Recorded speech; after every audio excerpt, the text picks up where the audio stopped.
Сәлем достар, бүгін бізде осындай дымлама тамағы далада қазан ошақта дайындалған өте керемет дәмді болып шығады. Міндетті түрде видеоның соңына дейін көріп, дәл осылай дайындап көріңіздер. Дымламамызды дайындау үшін бізге ет, көкөністер, картоп, сабыз, пияз және капуста қажет. Ең алдымен біз етімізді турап дайындап аламыз. Ет бізде қойдың еті.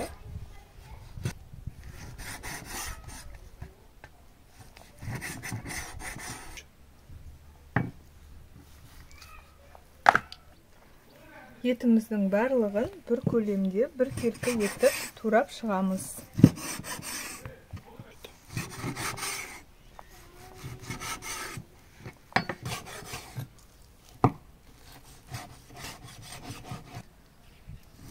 Бұл дымламаны біз жолдасым екеуміз даладағы қазан ошаққа от жағып дайындайтын боламыз.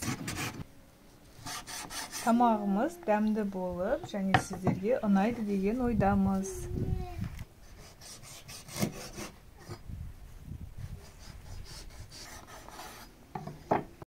Мінекей біздің етіміз дайын, турап дайындап алдым. Енді келесі кезекте барлық көкөністерімізді ашып, жуып, тазалап аламыз.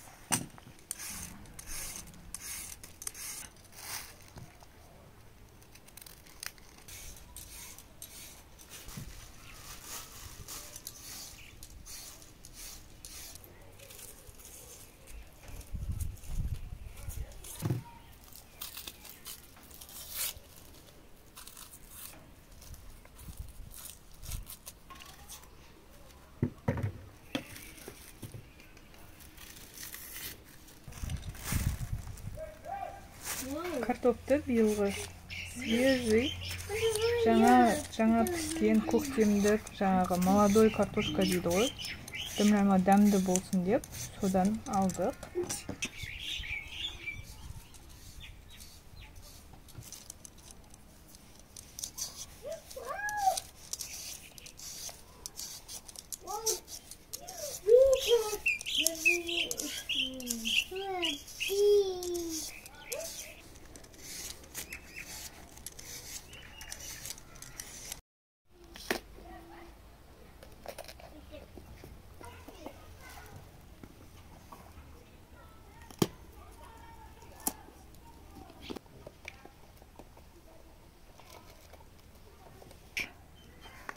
Енді осы ашып дайындаған заттарымыздың барлығын жуып, жақсылап дайындап аламыз.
Енді келесі көкөністердің барлығын турап дайындап аламыз.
картоптарымызды біреуін төртке бөліп, ірі-ірі етіп сала берсеңіздер болады.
Сәбізімізді де картоп сияқты ірі ғып тураймыз.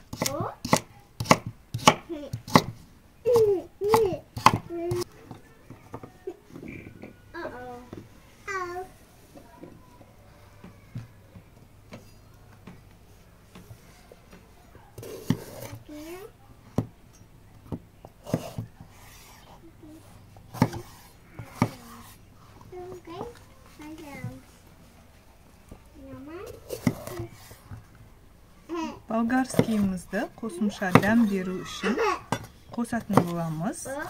Бұларды жай ғана осылай 4-ке 5-ке бөле салсаңыздар жеткілікті.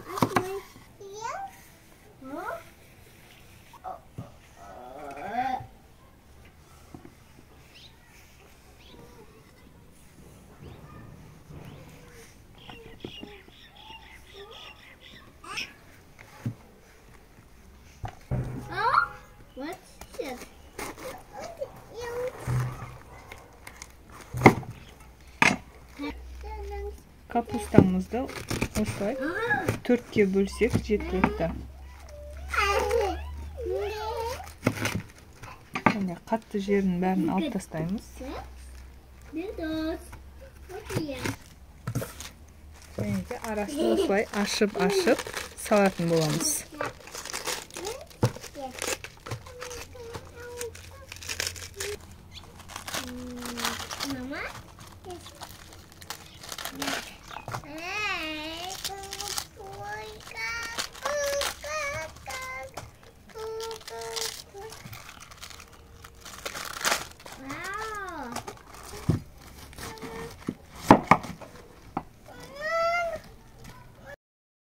Барлығын турап дайындап алдым.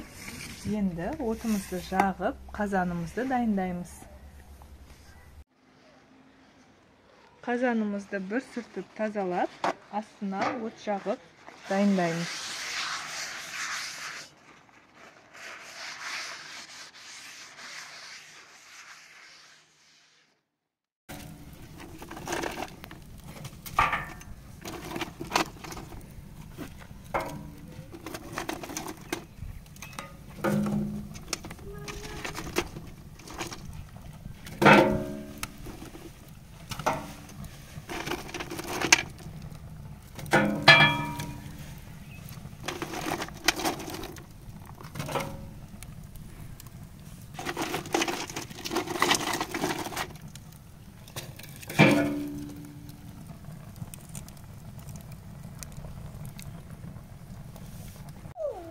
Қазанымыз қызғаннан кейін осылай майымызды құйып,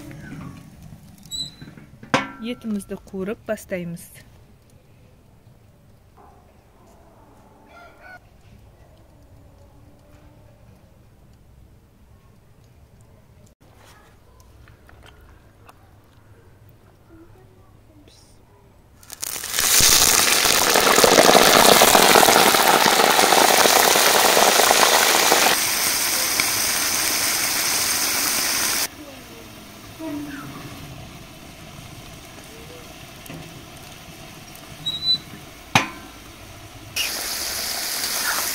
Етімізді 5-10 минутта қуырып аламыз.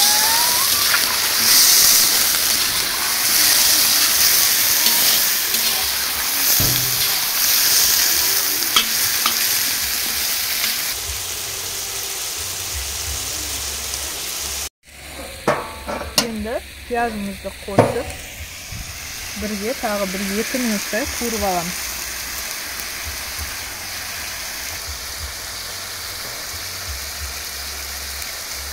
Üstüne kichkina tuz sevib beramiz. Shundan so'ng aralashtirib bir qovuramiz.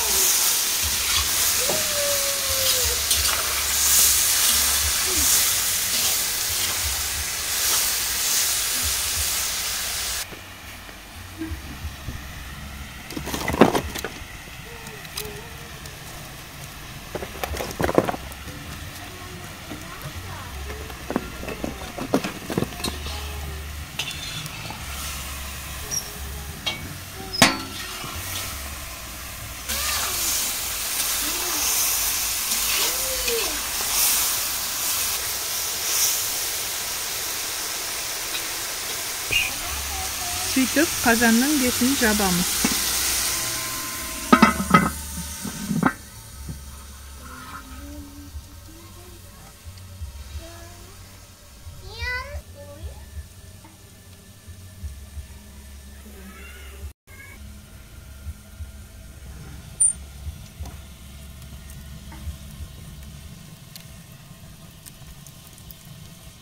Жақсы жана тұрады.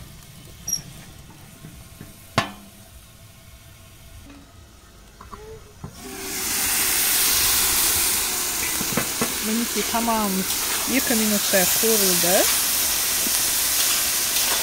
Енді үстіне картоптарымызды, қалған көкөністерімізді салатын боламыз.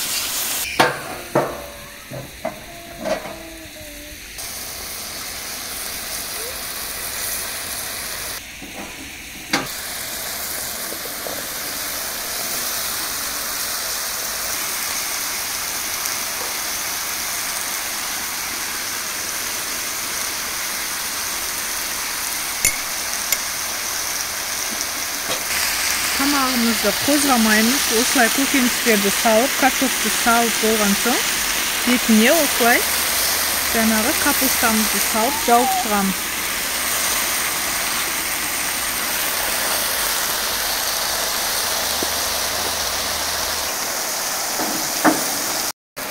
Тамағымыз бұқтырылып, жақсы болып пісу үшін міндетті түрде осылай 1 литрдей су құямыз.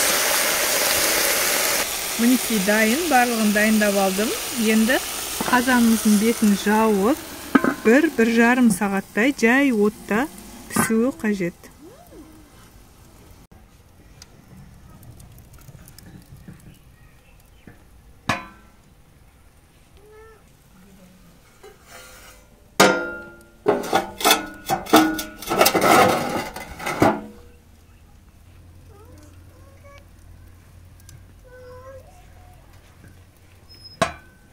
От жай жанып жатыр.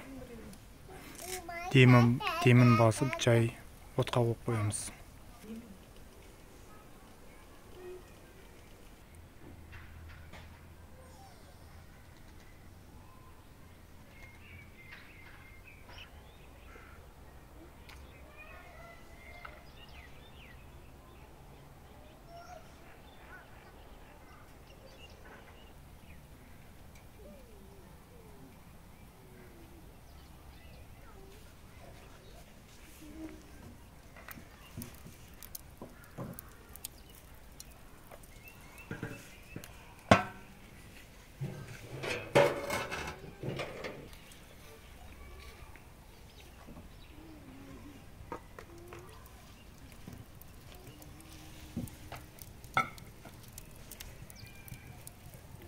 İşte bu öz babında жану керек, жай. Сонда дәмләме жақсы піседі.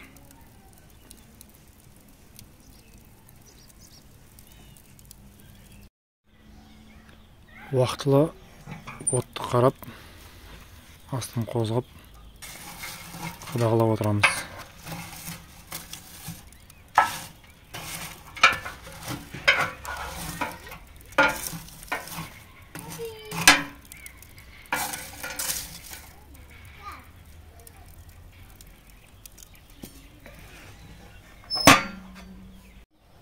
Оттың иісі күшті, керемет шығып тұр.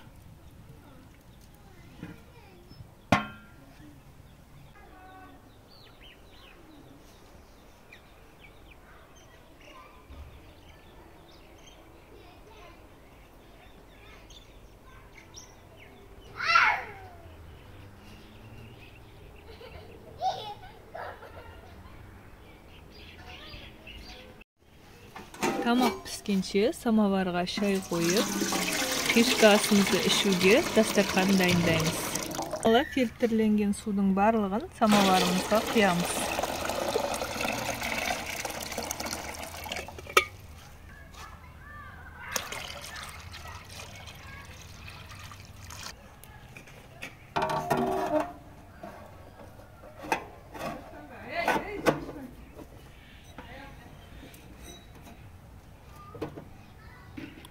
Судың қайнаған кезде судың буына шығу үшін, жол жасау үшін бүйтіп кішкісін ашып қоямыз.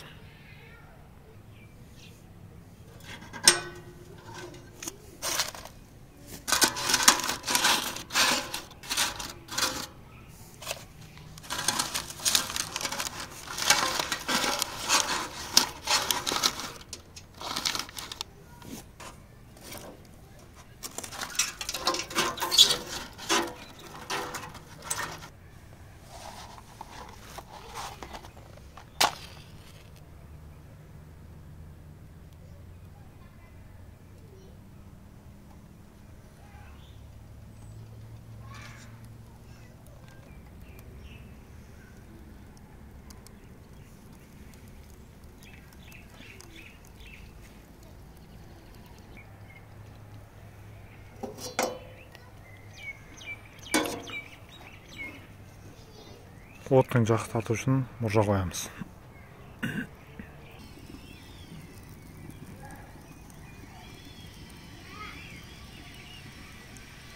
Бірдесін судың дауысы шыға бастады.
This is самовар.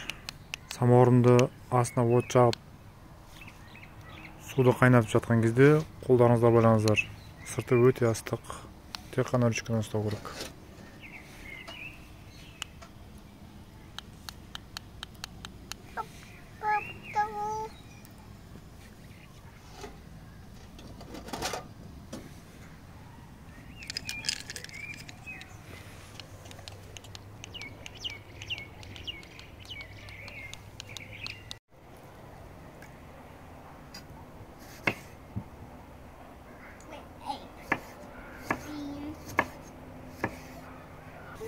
Негізгі тағамымызға жанына осындай салат дайындайтын боламыз.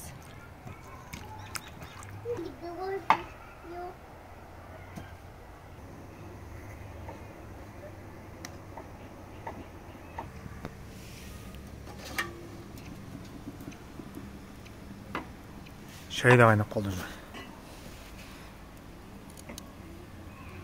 Тамақ та дайын, және шай да дайын. Тамағымыз дайын. Бізде уже кеш болды. Біз кешкі асқа дайындаған болатынбыз тағамымызды. Егер де қатты жарық болмай, қараңғы болып жатса, айып етпеңіздер. Тамақтың иісі деген керемет шығып тұр. Өте жұмсақ болып, әдемі болып шықты. Осылай бәрін капустасын астына салып аламыз.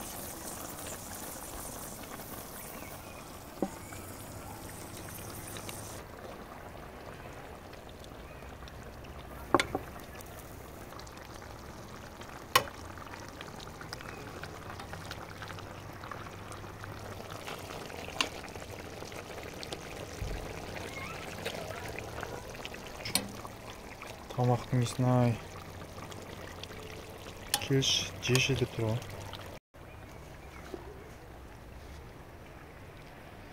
Мінекей еттеріміз де прям езіліп тұр.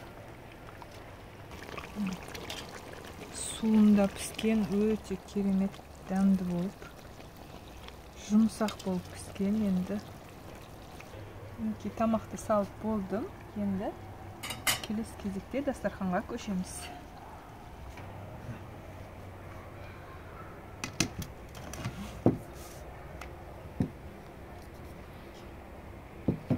Бетіне осылай пияз себемін. Вау, не деген керемет.